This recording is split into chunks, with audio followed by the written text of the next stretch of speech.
Nakabili ba kayo ng air compressor para sa sasakyan na ayaw umandar?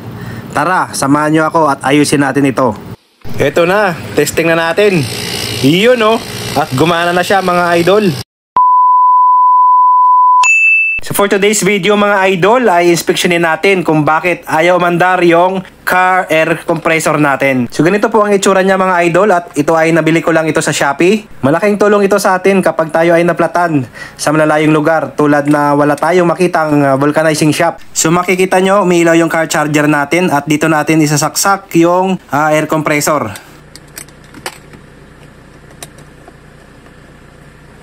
At itesting na nga natin ito mga idol. Yun, hindi nga siya umaandar. So bubuksan natin kung ano nga ba yung sira nito.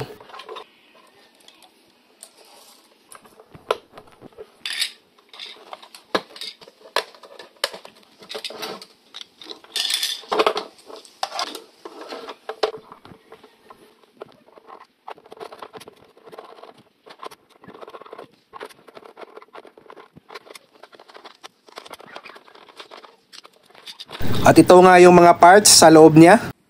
So ito yung piston niya, dito makikita sa loob. Yan, ito yung connecting rod, connected sa gear at yung motor niya sa taas. Yan. At dahil wala namang sunog na parts, i-check lang natin yung continuity mula sa plug papuntang motor.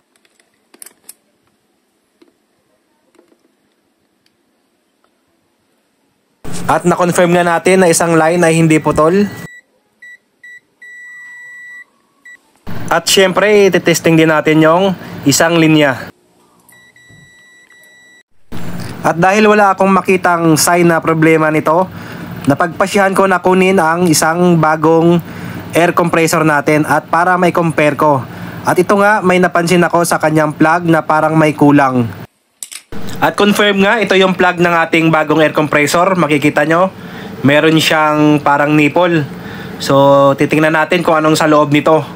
Dahil wala ito sa ating isang compressor. Yan. So bubuksan lang natin at tingnan natin yung loob. So luwagan lang natin yung lock nut nya. At sa loob merong fuse. At sa pinakaloob ay merong spring. So spring, fuse, saka yung lock nut. So kailangan higpitan natin to ng mabuti. Ito siguro yung dahilan kung bakit natanggal yung sa kabila. At buti na lang meron tayong spare. Yan. At ito naman yung spare na fuse. At i-assemble na natin. Unahin natin yung spring. Pagkatapos ay fuse. At higpitan na natin yung lock nut nya. At ibalik na natin yung cover nya. At higpitan na rin natin yung 6 na screw. At yung cover nya sa gilid.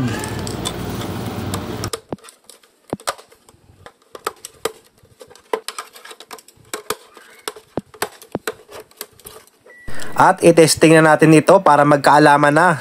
At sa palagay ko ay yun na talaga yung problema niya.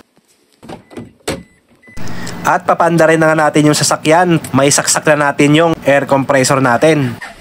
At ito na nga, husgahan na natin mga idol. Yun oh, one click lang.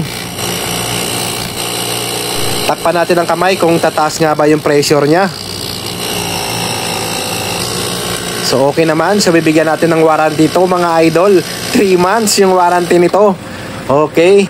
Actual testing naman natin ito, yung auto stop nya.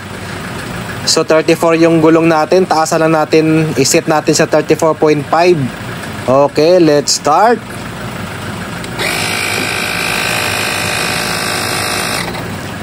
At nag-automatic stop na nga siya. Yun lang.